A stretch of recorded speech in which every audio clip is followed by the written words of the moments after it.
I've had the worst past 2 days I've had in a long time.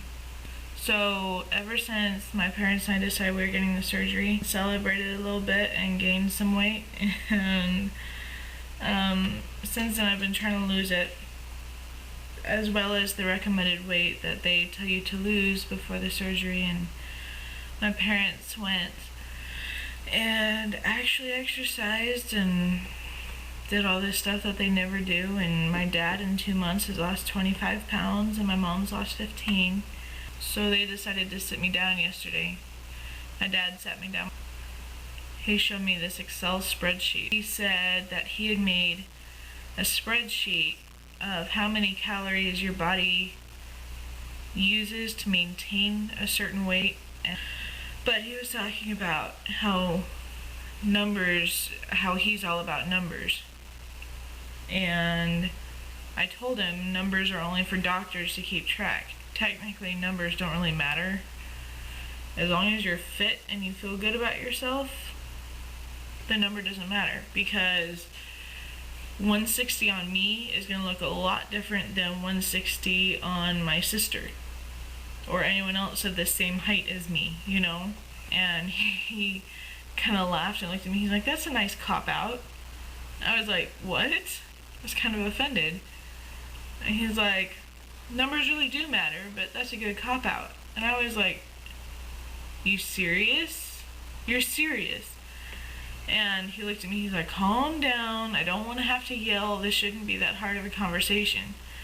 And I was like, "Well, if you don't just shoot down everything I say immediately, since I've been working on this for 2 years and you have for 2 months, and suddenly you're some expert."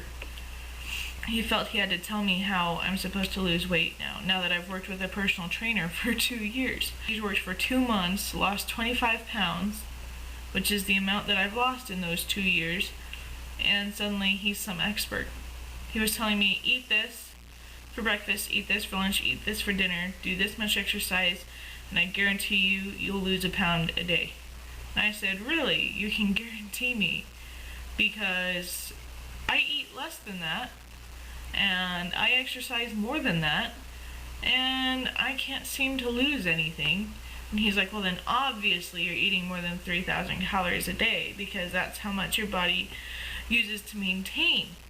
And I said, "Dad, there's no way I'm eating 3,000 calories.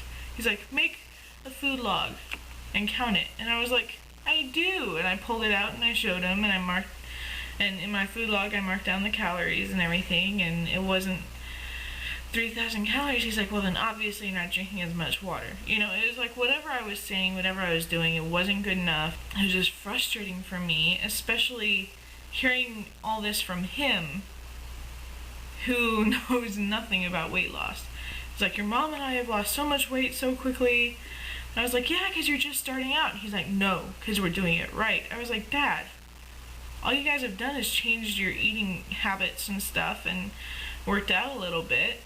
When I changed my eating habits and worked out a little bit, I gained a lot of weight fast. I mean, lost a lot of weight fast too. But there comes a point where you kind of stop and you really have to work to lose the weight. That's where I'm at. That's why I can't lose weight like I used to anymore, and that's why they're just dropping it." I was beyond pissed off because he was like laying into me. My parents really don't think that I'm serious about this surgery, and they don't think that I'm preparing for it, that I'm ready for it, that my head's not wrapped around the seriousness of it. And I was late for work, so I go downstairs, I'm like crying. I was so angry at my dad, I shook. Oh, this is the other thing. Right off, when he made that comment about it being a cop-out or whatever, he's like, "I've bought your respect, I've bought your time, you know, I deserve to be respected," or something like that, because of the amount of the surgery. He's like, "This surgery costs more than everything you've made in your lifetime, so I deserve your respect." And I was like, "You're right, it costs more, but you can't buy my respect. You know, if you're having to buy my respect and by me shutting up so you can at least talk. Frustrating. And the entire conversation, he would keep getting calls from work, and he would answer the calls. He would put me on hold, put me on the back burner. I was like, if I'm so important that you had to talk to me right now, and you're so concerned about this, why are you answering phone calls? I felt so, like, devalued or underappreciated. Just like, hello, you bought my time, use it. I was shaking with anger because I couldn't say anything back to my dad because he would pull the surgery. And so I get in the car and I start driving to work and I'm sobbing, like, so hard that when I gasp, it would, like, choke me because it was, like, so hard. And I shouldn't have been driving, but I drove to work because I was already late. I was so mad at my dad thinking that he could just tell me how my body is going to react to things when he has no idea. And they both think that I'm not doing any work at all to try and lose this weight. So today I met with my surgeon, the last meeting before the actual surgery, since it's on the 19th. My parents came with me. I wanted them to for support, to be there, because this is kind of scary. It's a huge surgery and I hadn't ever met the surgeon before, and so they're sitting in the room with me, and the doctor sits down and starts going through, asking me questions, what I'm allergic to, going through all my labs, going through all the questionnaires that I filled out, all the surveys, and it was all going good until she asked me if I had any questions. I was like, no, none. And then my mom was like, I have a question. My mom was like, well, Aubrey's gained weight since her initial weigh-in, and she's been skipping meals in order to lose weight. And I'm like, are you serious? You're serious? You're telling my surgeon how I'm eating since you watch me all day and know exactly what I do? I was so mad. I was like, I do not, Mom. I might miss breakfast, but that's one, because I'm late, and two, because we ran out of the fruit smoothie things that I have, you know. But I have lunch, I have good lunch, and I have a dinner, good healthy dinner, you know. It's like I just missed breakfast. And so the surgeon basically told me that she thinks it's best that we postpone my surgery. Basically, she just said I have too much going on in my life right now for me to focus enough time and energy on what I need to do health-wise and food-wise to be ready for this, because she doesn't want me to smack into a wall. And you know what makes sense? She's like, hey, well, the only way we're going to do this on the 19th is if you lose 15 pounds by the 18th.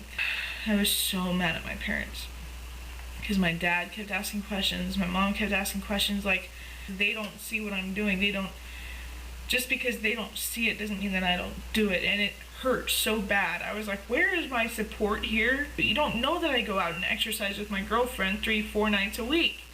You don't know that I go walking every day by myself on my own time. You guys don't know that I do Pilates every night right before I go to bed. This past 2 days I've cried more than I have in the past year, at least. Started texting my sister. I was like, the doctor thinks that we're gonna have to postpone my surgery. She's like, why? And so I tell her, you know, that my mom said this and the doctor thinks this, and she's like, well, you have been sabotaging yourself. I said, all I wanted was a little support and a little sympathy, little understanding. And she texted back, she's like, well, you're not gonna get it from me because I agree with Mom and Dad. And I was so pissed off because I felt like everyone around me was gone. I didn't have any support. I didn't have anyone who understood me. I was so mad. I haven't ever felt that alone before.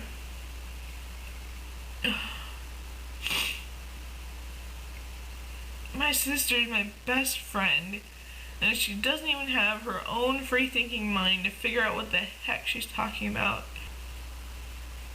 It's just frustrating. Because there's no one else I can talk to about it. It's unbelievable. Ugh. Still have a headache. Anyway, talk to you later.